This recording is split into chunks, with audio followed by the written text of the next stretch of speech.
मैं कपड़े की दुकान पर सुबह से लेकर शाम तक नौकरी किया करता था, जिसकी तनख्वाह मुझे आखिर में मिल जाया करती थी।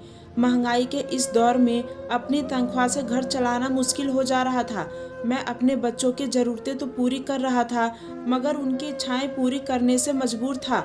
मैं दिन रात इसी सोच और चिंता में घुलता रहता था कि किस तरह से मैं और ज़्यादा पैसे कमा सकूं और अपने बीवी बच्चों को खुशियां दे सकूं, क्योंकि मेरी तनख्वाह में दाल रोटी का खर्चा ही निकल रहा था। मेरे बच्चे छोटे छोटे खुशियों को तरसते रह जाते थे। मैं चाहता था कि मैं अपने घर वालों को एक अच्छी जिंदगी दे सकूं, मगर जिस तरह के हालात चल रहे थे, मुझे ऐसा होता नजर नहीं आ रहा था। इस महंगाई के दौर में भी मेरे बच्चे की सारी ख्वाहिश ना पूरी होती और हम एक खुशगवार जिंदगी गुजारते। मेरे पास एक मोहब्बत करने वाली पत्नी थी, दो प्यारे प्यारे बच्चे भी थे, जिनके चेहरे देखकर मेरे दिन भर की सारी थकान दूर हो जाया करती थी। जब मैं शाम को थका हारा काम से घर आता तो मेरी पत्नी मुस्कुराकर मेरा स्वागत करती थी, तो बच्चे मुझसे मोहब्बत से लिपट जाया करते। मैं अपनी जिंदगी में बहुत खुश और रिलैक्स था, मगर अपनी नौकरी से बिल्कुल खुश नहीं था। मैं चाहता था मेरी आमदनी बढ़ जाए ताकि मैं अपनी पत्नी और बच्चों को एक अच्छी जिंदगी दे सकूं। एक दिन मैं कपड़े की दुकान पर बैठा हुआ था, रोज की तरह ग्राहकों को निपटने में बिजी था कि इसी जल्दबाजी में एक आदमी आया जिसने मेरे सेठ से माल लाने का ऑर्डर दिया। जब मैंने उस आदमी की तरफ देखा तो कुछ चौंक सा गया, क्योंकि वह आदमी मुझे कुछ जाना पहचाना मालूम हो रहा था, मगर इस कदर दुकान पर भीड़ थी कि मुझे कुछ सोचने और समझने का मौका ही नहीं मिल सका और मैं दोबारा से अपने ग्राहकों में बिजी हो गया। उस आदमी ने शाम को माल लेकर दोबारा से आना था और अब मैं फ्री बैठा हुआ था। इस आदमी का इंतजार कर रहा था, क्योंकि वह जब से गया था मेरे दिमाग में यही चल रहा था कि आखिर उस आदमी को मैंने कहाँ देखा था, लेकिन मुझे याद नहीं आ पा रहा था। मेरे सेठ ने उस आदमी को बहुत बड़ा ऑर्डर दिया था, जिसका माल पहुंचाने के लिए उसे आना था। मेरे सेठ की दुकान अच्छी खासी चलती थी, मगर वह अपने वर्कर्स को तनख्वाह देने के मामले में बेहद कंजूस था। महीने के आखिरी में भी वह 20 बार मांगने पर ही तनख्वाह देता था। खुद से उसने कभी हम वर्कर्स को तनख्वाह नहीं दी थी। कुछ देर बाद वह आदमी आ गया। इस बार भी वह मुझे कुछ जाना पहचाना ही लग रहा था। उस आदमी की निगाहों में एक चमक सी उभरी हुई थी। जब उसने मुझे अपना इंट्रोडक्शन करवाया और अपना पूरा नाम बताया तो मुझे याद आ गया, यह तो मेरा वही दोस्त था जिसके साथ मेरा बचपन गुजरा था। वह आदमी मेरे स्कूल के ज़माने का बहुत अच्छा दोस्त था। हम दोनों ही एक दूसरे को पहचान चुके थे। आज हम लोग बहुत सालों के बाद एक दूसरे से मिल रहे थे। मैंने फौरन दुकान बंद किया और हम लोग पास बने एक चाय के होटल पर चले गए। वहां पहुंचकर हमने सबसे पहले 2 चाय लाने को कहा और उसके बाद हमने अपनी सारी बातें शुरू कर दी। वह मुझे अपनी गुजरी जिंदगी के बारे में बता रहा था और साथ ही यह भी बता रहा था कि वह एक बहुत ही कामयाब आदमी बन चुका है। उसने अपना खुद का कारोबार शुरू किया था और उसमें कामयाब रहा। आज उसकी आर्थिक स्थिति बहुत ही अच्छी थी। मैंने उसे अपने बारे में बताया कि नौकरी से घर पालना मुश्किल हो रहा है, बच्चों की जिम्मेदारी भी मेरे सर पर है। जब भी मेरे पास सेविंग के नाम पर जो भी कमाता हूँ वह घर के खर्चों में ही पूरा हो जाता है। मैं खुद के शौक तो जैसे कहीं अंदर दफन कर दिए। मेरे पास मेरे शौक के लिए पैसे नहीं हैं। मैंने अपनी परेशानी उसे बताई तो उसने फौरन मुझे ऑफर की कि मैं भी उसके साथ कारोबार में हिस्सेदार बन जाऊं। वह मेरी पूरी मदद करेगा। मैं एकदम ही शर्मिंदा हो गया और सोचने लगा कि मैं उसे अपनी परेशानी का जिक्र क्यों किया, लेकिन उसने बिना किसी लालच के मुझे ऑफर कर दी। मैं तो बिल्कुल ही शर्मिंदा हो गया कि मेरा दोस्त क्या सोचेगा। इतने सालों बाद वह मुझसे मिला और मैं उससे मदद मांगने के लिए अपनी परेशानी बताने लगा। उसने अब मुझे शर्मिंदा देखा तो उसने मुझे फौरन समझाया कि मुझे भी अपने कारोबार के लिए भरोसेमंद आदमी की ज़रूरत है, जिसकी तलाश मैं काफ़ी समय से कर रहा हूँ। मगर जो भी आदमी मुझे मिलता है पैसों में हेरा फेरी जरूर करता है, इसलिए मैं किसी नए आदमी पर भरोसा नहीं करता। अगर तुम मेरे साथ कारोबार में शामिल हो जाओ तो मैं सुकून से हो जाऊंगा। मुझे उसका ही ऑफर बुरा नहीं लग रहा था, बहुत अच्छा ही लगा था। मैंने उससे सोचने के लिए कुछ समय मांगा और कुछ बातें करके हम अपने अपने घर लौट आए। घर आते ही मैंने अपनी पत्नी को सारी बात बताई तो वह भी यह सुनकर खुश हुई। उसने भी मुझे हिम्मत दी कि मैं अपने दोस्त के साथ काम जरूर करूं। ताकि हमारे घर के हालात अच्छे हो जाएं। उसके कहने के अंदाज की जो खुशी थी वह छुपाए नहीं छुप रही थी। मैंने उसकी तरफ देखा और मेरे दिल में उसके लिए मोहब्बत और भी बढ़ गई, क्योंकि मैं अच्छे से जानता था कि मेरी सीमित आमदनी की वजह से वह अपनी न जाने कितनी ख्वाहिशों को अपने दिल में ही दबा लेती है, मगर कभी शिकवा नहीं करती। मैं इस वक्त अपने दोस्त के साथ काम करने का फैसला कर लिया, और यह फैसला करते हुए मैं अंदर से सुकून महसूस कर रहा था, क्योंकि मैं जानता था अब हमारे दिन बदल जाएंगे। बस मुझे अब मेहनत करनी थी। मैंने इस वक्त फैसला किया कि मैं कल ही उसे मिलूंगा और अपना फैसला सुना दूंगा। मैं अगले दिन जाकर अपने दोस्त से मिला और उसके साथ कारोबार करने की हामी भर ली। अब मैं कपड़े की दुकान की नौकरी छोड़ दी, क्योंकि कारोबार और नौकरी एक साथ करना मुमकिन नहीं था, इसलिए नौकरी छोड़नी पड़ी। अभी कारोबार को जमाने में कुछ वक्त लगा था और मैं नौकरी छोड़ चुका था। घर के हालात अब और भी खराब हो गए थे, क्योंकि मेरे पास कोई सेविंग नहीं थी जिसके जरिए मैं अपना घर चला सकता। ऐसे बुरे समय में मेरे दोस्त ने ही मेरी मदद की और मुझे अपना घर चलाने के लिए कुछ पैसे उधार दे दिए। मैं उसका और भी एहसानमंद हो गया, क्योंकि जब वक्त पड़े तो अपने भी साथ छोड़ जाते हैं। तो ऐसे समय में मेरा दोस्त मेरे काम आ रहा था। अब वह अक्सर मेरे घर भी आने लगा था, क्योंकि उसके घर में कोई नहीं था, वह अकेला ही रहता था। उसके माँ बाप कुछ साल पहले ही मर चुके थे। उसने अभी तक शादी नहीं की थी। यही वजह थी कि वह अपने घर में बिल्कुल ही अकेला रहता था। अब जब से मैं उसके साथ कारोबार में शामिल हुआ था तो वह मेरे घर आने लगा था। वह जब भी मेरे घर आता मैं उसका अच्छे से स्वागत करने की कोशिश करता, क्योंकि मैं उसका बड़ा ही एहसानमंद था।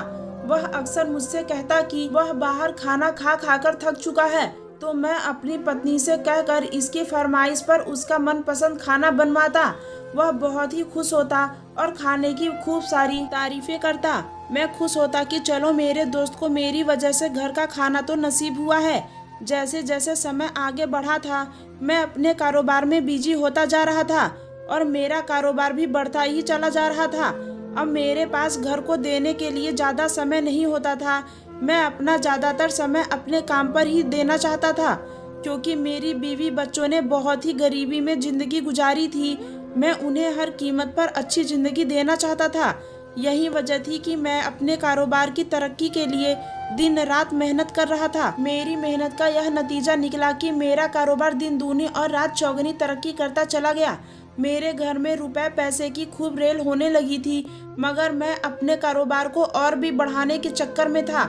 कहते हैं कि इंसान लालच में पड़ जाए तो उसकी लालच की भूख नहीं मिटती, और यही मेरे साथ हुआ था। मैं और ज़्यादा से ज़्यादा की लालच में आगे बढ़ता ही जा रहा था और अपने घर से बिल्कुल ध्यान हटा चुका था। पहले मेरे घर की हालत बहुत बुरी थी। जैसे ही मेरा कारोबार तरक्की करने लगा और पैसे हाथ में आए तो सबसे पहले मैंने अपने घर की हालात बदली, ताकि घर में मेरी पत्नी खुश रह सके और उसका घर में दिल लगे रहे। वरना वह अक्सर मुझसे इस बात की शिकायत करती थी कि घर की हालात इस कदर बुरी है कि वह इसकी सफाई करने को भी दिल नहीं चाहता, क्योंकि सफाई करने के बाद भी घर वैसा का वैसा ही दिखता है। यही वजह थी कि मैं सबसे पहले घर की मरम्मत करवाई और घर की हालात अच्छी करवाई। मैं घर में नया पेंट करवाया और नई फर्नीचर डलवाए। कपड़े धोने की मशीन भी लगवाई, क्योंकि इससे पहले मेरी पत्नी कपड़े हाथ से ही धोती थी। मेरी पहले तनख्वाह इतनी नहीं थी कि मैं उसे मशीन लाकर दे देता। अब जबकि मेरे पास पैसे आ गए थे तो सबसे पहले मैंने उसके लिए कपड़े धोने की मशीन खरीदी, ताकि मेरी पत्नी को कुछ आराम मिल सके और उसको हाथ से कपड़े धोने की परेशानी ना उठाना पड़े। अब मेरे पास तो पैसा था और मेरी बीवी बच्चे भी ऐश भरी जिंदगी गुजार रहे थे। मेरा दोस्त अब भी अक्सर मेरे घर आता रहता था। मुझे अपने काम से अब फुर्सत नहीं मिलती थी कि मैं उसे समय दे सकूं। वह तो मेरी पत्नी से ही कहकर अपने लिए अपना मनपसंद खाना बनवा लेता था। मैं भी सुकून से था। चलो मेरी पत्नी अपने माथे पर कोई बल डाले बगैर मेरे दोस्त का ख्याल रख रही थी, क्योंकि कुछ भी कहो उसी की वजह से आज हमारे घर के हालात अच्छे हुए थे और उसका मुझ पर एहसान थे जो मैं चाहकर भी नहीं चुका सकता था। मेरा दोस्त अक्सर मेरे घर पहुंचकर फोन करता कि मैं तेरे घर आ चुका हूँ, तेरा इंतजार कर रहा हूँ, जल्दी से घर आ जा, मैं तेरा इंतजार कर रहा। लेकिन मैं अपने काम में इतना बिजी होता कि घर जाने का ख्याल मेरे दिल से निकल जाता। लेकिन मैं जब घर जाता तो उसे अपना इंतजार करते पाता। मुझे उसकी यह मोहब्बत देखकर बहुत खुशी होती थी। वह मुझसे मिलने के लिए कई कई घंटे मेरा इंतजार करता रहता, वरना आज के जमाने में कौन किसका इतना इंतजार करता है। मैं रात घर जाकर उसके साथ ही खाना खाता और खाना खाने के बीच वह मेरी पत्नी के बने खानों के तारीफों के पुल बांधता रहता कि खाना बहुत ही मजेदार बना है। ऐसा खाना उसने पहली बार खाया है और मैं गर्व से अपनी पत्नी की तरफ देखता कि मेरी पत्नी के हाथों में किस कदर स्वाद है। मुझे अपना कारोबार करते हुए काफी समय गुजर चुका था। अब मेरा कारोबार भी खूब जम चुका था। मेरी तरक्की बुलंदियों पर थी। अब तो मुझे घर जाने की भी फुर्सत नहीं थी। मैं रात गए घर जाता हूँ, सुबह उठकर निकल जाता काम के लिए। मैंने अपनी पत्नी और बच्चों को हर ऐशो आराम रखा था और वह अपनी ऐशो आराम भरी जिंदगी गुजार रहे थे। मगर उन्हीं दिनों जब मेरी जिंदगी में सुकून के दिन आए थे और मैं अपनी जिंदगी में खुश था कि मेरे साथ एक ऐसा हादसा हुआ जिसमें मेरी जिंदगी का सुकून तहस नहस करके रख दिया। मेरा सारा माल जिस गोदाम में रखा था और उस गोदाम में शॉर्ट सर्किट होने की वजह से आधी रात को आग लग गई और जब तक आग की खबर मुझे मिली मेरा पूरा गोदाम जलकर राख हो चुका था। मैं रात का थका हारा आकर अपने कमरे में सो रहा था। मेरे साथी दुकानदार का फोन आया कि उसे खबर मिली है कि तुम्हारे गोदाम में आग लग गई है। यह सुनना था कि जैसे मेरे पाँव के नीचे से जमीन ही निकल गई थी। मैं जल्दी से अपनी दुकान की तरफ भागा था और वहाँ एक कयामत मेरा इंतजार कर रही थी। मेरा पूरा गोदाम कुछ ही देर में जलकर राख हो चुका था। मैं वहीं अपना सर पकड़कर बैठ गया। मेरा जो भी इस गोदाम में था और जो कुछ ही देर में जलकर राख हो चुका था। मेरी पूरी जिंदगी के जमा पूंजी कमाई लूट चुकी थी।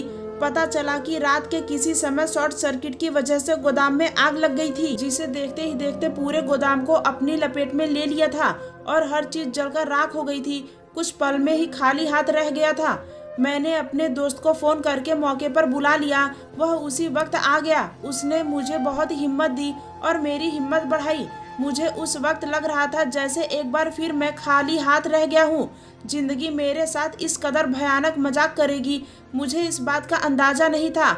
मैं तो अपने कारोबार को और भी ज्यादा बढ़ाने की कोशिश कर रहा था, लेकिन मुझे नहीं पता था मेरे साथ यह सब कुछ हो जाएगा। कुछ देर बाद आग पर काबू पा लिया गया था। जैसे ही आग पर काबू पाया गया, मैं अपने गोदाम की तरफ दौड़ा था देखने के लिए कि शायद कुछ बचा हो, मगर वहाँ तो हर चीज राख का ढेर बन चुकी थी। मेरा दिमाग सुन्न होने लगा था। पल भर में इंसान कैसे आसमान से जमीन पर पटक दिए जाते हैं, इस बात का मुझे अंदाजा नहीं था। कल तक जिस गोदाम को देखकर मैं खुश होता था, आज उसी को देखकर मैं आंसू बहा रहा था। मेरा दोस्त वहां से अपने साथ मुझे घर ले आया।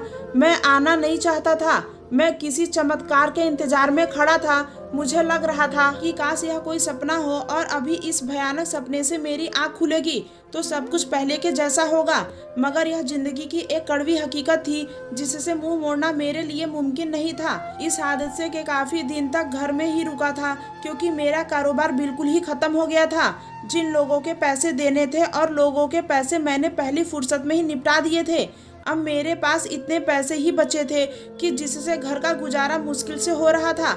एक बार मुझ पर फिर से वही हालात आ गए थे और इस बार तो हालात पहले से भी खराब थे और उन सब से निकलने का कोई जरिया समझ में नहीं आ रहा था। मुझे कुछ तो करना ही था। ऐसे कब तक हाथ पर हाथ रखे बैठा रहता। बिजली और गैस के बिल भी दरवाजे पर आने लगे थे। बच्चों के स्कूल की फीस भी देनी थी। घर के राशन की भी चिंता थी। एक बार फिर मैंने अपने काम पर जाना शुरू किया। अब काम में पहले जैसी बात नहीं थी। पहले तो पूरा दिन ही फुर्सत नहीं मिलती थी।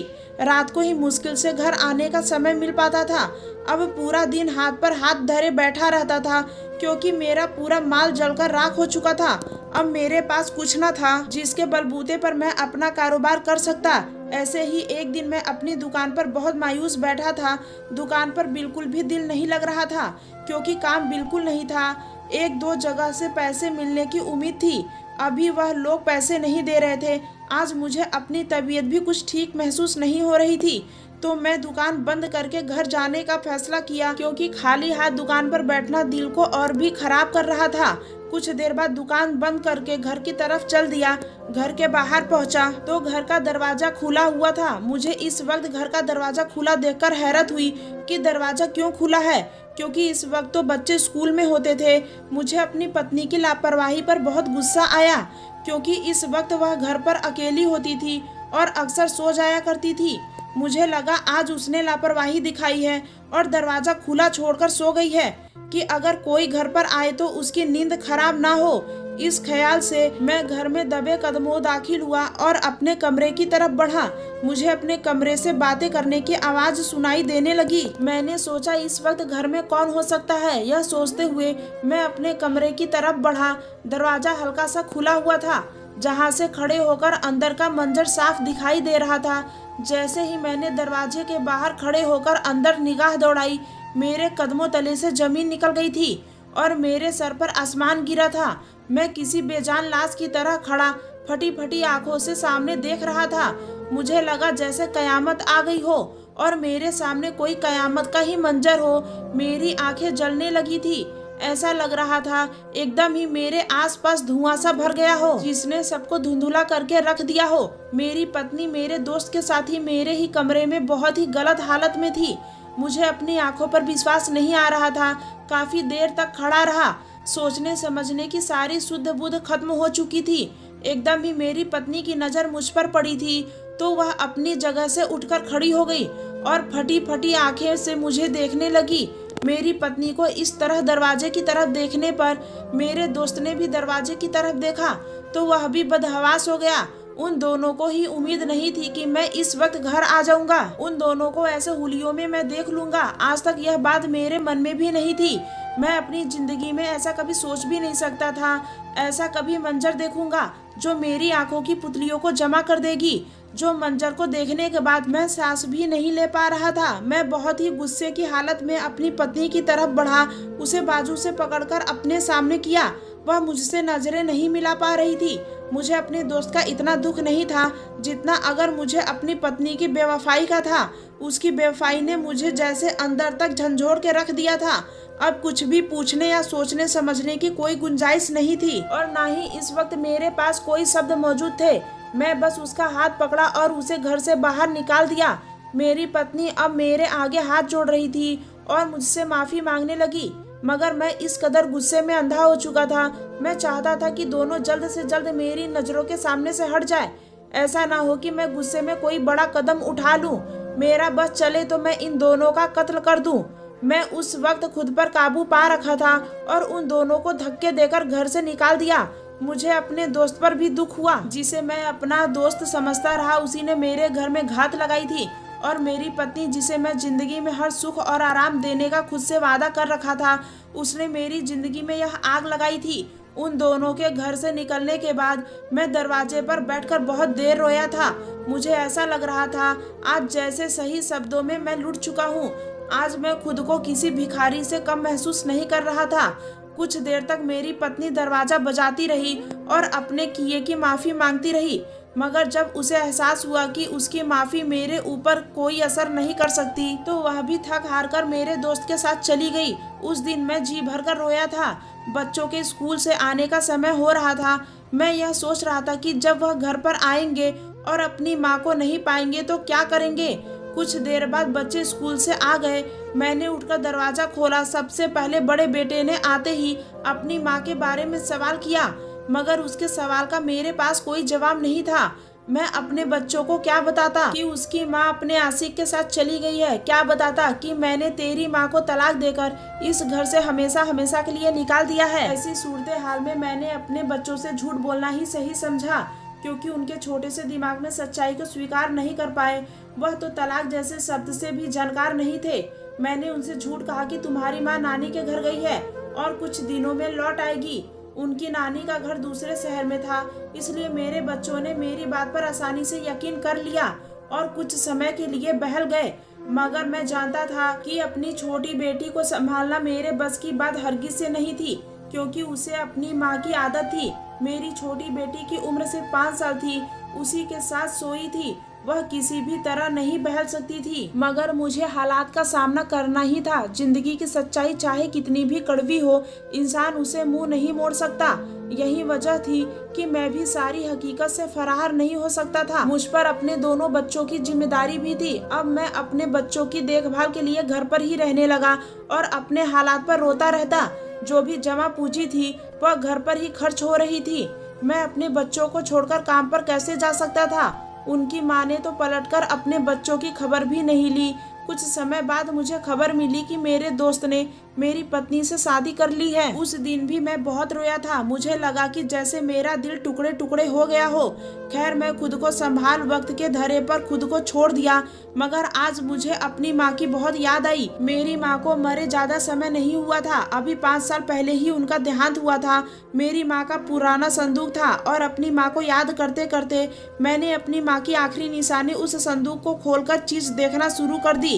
मैं भी अपनी माँ की चीज देख ही रहा था कि सामान के नीचे मुझे कुछ गठरी से महसूस हुई। मैंने देखा तो वह जेवरात थे। मुझे अपनी आंखों पर विश्वास नहीं आ रहा था, क्योंकि इस तरह मेरी माँ के सोने के जेवरात मिल जाएंगे। मैं उन सारे जेवरात को पाकर बहुत खुश था। मैंने वह सारे जेवरात निकाल लिए और उन्हें जेवरात को बेचकर दोबारा कारोबार करने की ठानी। जब मैं अपना कारोबार शुरू किया तो एक बार फिर मेरी किस्मत चमक गई। किस्मत ने मेरी उंगली थाम ली और मैं कामयाबी के रास्ते पर चल पड़ा। एक बार फिर मेरी किस्मत मुझ पर मेहरबान हुई थी। मैंने अपने घर में अपने बच्चों के लिए एक नौकरानी का इंतजाम कर दिया। मैं उस औरत को अपनी माँ के जमाने में जानता था। वह पहले भी हमारे घर में काम करती थी, मगर जब हालात खराब हुई तो हमने उसे काम पर आने से मना कर दिया। मेरी छोटी बेटी अपनी माँ को बहुत याद करती थी, दिन रात रोती रहती थी और रोने की वजह से उसकी सेहत भी खराब हो रहने लगी। वह अपनी माँ के पास जाने की जिद करती थी, मगर अब उसकी माँ को लाना मेरे बस की बात हरगिज से नहीं थी। जब भी उसको बहलाता रहता, मैं एक बार फिर से अमीर हो गया था। इस बार मैं गाड़ी बंगला सब कुछ खरीद लिया था। दौलत मुझ पर मेहरबान हुई थी। मैंने कभी सोचा नहीं था जिंदगी इस डगर पर भी आ जाएगी। मगर बच्चे अपनी माँ को बहुत याद करते थे और रोज मुझसे सवाल करते थे कि माँ कब लौटकर आएगी, और मेरे पास सवाल का कोई जवाब नहीं था। मैं उनके सवाल पर खामोश हो जाता। मुझे अपनी पत्नी की याद आती तो सोचता, वह मेरे साथ इतनी बड़ी बेवफाई कैसे कर सकती थी। वह बहुत बड़ी हकीकत थी जिसका सामना मुझे करना ही था।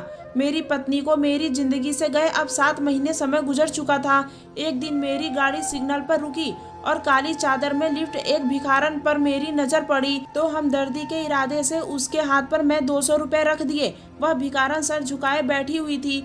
उसने मेरी तरफ नहीं देखा था, बस खामोशी से मुझे पैसे के लिए बोल रही थी। मगर मेरी नजर जैसे ही उसके चेहरे पर पड़ गई, मेरे सर पर आसमान गिर पड़ा, क्योंकि वह मेरी ही पत्नी थी जिसे मैं अपने घर से निकाल दिया था। अब इस हाल में मुझे वह वापस मिली थी कि मैं अपनी जगह से 2 कदम पीछे उठा था। उसने सर उठाकर मेरी तरफ देखा तो उसकी नजर भी पथरा आई थी। काफी देर तक हम दोनों अपनी जगह पर जम रहे थे। मैं अपने हारे हुए कदमों से उसके पास बैठ गया। पूछने लगा, तुम्हारी यह हालात कैसे हो गई? मुझे देखकर वह फूट फूट कर रोने लगी और अपनी सारी कहानी मुझे सुना दी कि तुम्हारे घर से निकलने के बाद तुम्हारा दोस्त मुझे अपने घर ले गया और मुझसे शादी भी कर ली। लेकिन कुछ समय बाद उसका दिल मुझसे भर गया और उसने मुझे मारना पीटना शुरू कर दिया, क्योंकि अब उसकी जिंदगी में दूसरी औरत आ चुकी है और वह मुझे अपनी जिंदगी से निकालना चाहता था। आखिरकार उसने एक दिन मुझे तलाक देकर घर से निकाल दिया। मैं अब इस हालत में पहुंच गई हूँ कि मुझे मांगकर पेट भरना पड़ता है। वह रो रही थी और मुझे अपने किए की माफी मांग रही थी। मेरे सामने एक बार फिर से उसकी बेवफाई का मंजर घूमने लगा था। मैं तो वहां से उठकर आने लगा। उसने मेरे पांव पकड़ लिए, मुझे विनती करने लगी, एक बार मुझे मेरे बच्चों से मिलवा दो। मुझे उस पर दया आई और मैं उसे घर ले आया। घर आकर वह बच्चों से मिली। दोनों बच्चे अपनी माँ से लिपटकर बेतहाशा रो रहे थे और यह देखकर मेरी आंखें नम होने लगी थी। मेरे बच्चे अपनी माँ को छोड़ने पर किसी भी तरह राजी नहीं थे। मेरी बेटी तो जैसे अपने माँ को देखकर जी उठी थी और उनकी माँ की नजरों में बेबसी झलक रही थी कि मैं अब उसे जाने के लिए कह दूंगा। तो वो मेरे बच्चों की माँ थी और काफी लंबे समय तक मेरे साथ जुड़ी रही थी। मैं उसे बेतहाशा मोहब्बत करता था, तो मेरी गैरत ने ये गवारा नहीं किया कि मैं उसे सड़कों पर रोने के लिए छोड़ दूं। मैंने एक बार उससे फिर से शादी कर ली, सिर्फ उस घर में सुरक्षा देने का एहसास से। लेकिन मैं दोबारा उसे वह पहले जैसी मोहब्बत ना दे सका। उसने भी मुझसे कोई शिकायत नहीं की। आज हम एक ही छत के नीचे अजनबियों की तरह रहते हैं। बस मैं अपने बच्चों की खुशी के लिए यह जिंदगी गुजारने पर मजबूर हूँ और शायद मेरी पत्नी ने भी इस जिंदगी से समझौता कर लिया है कि कम से कम उसे अपने बच्चों के साथ रहने का मौका तो मिल रहा है। अगर कहानी अच्छी लगी हो तो प्लीज़ मेरे चैनल को सब्सक्राइब करें, मेरी मेहनत को सफल बनाएं। धन्यवाद।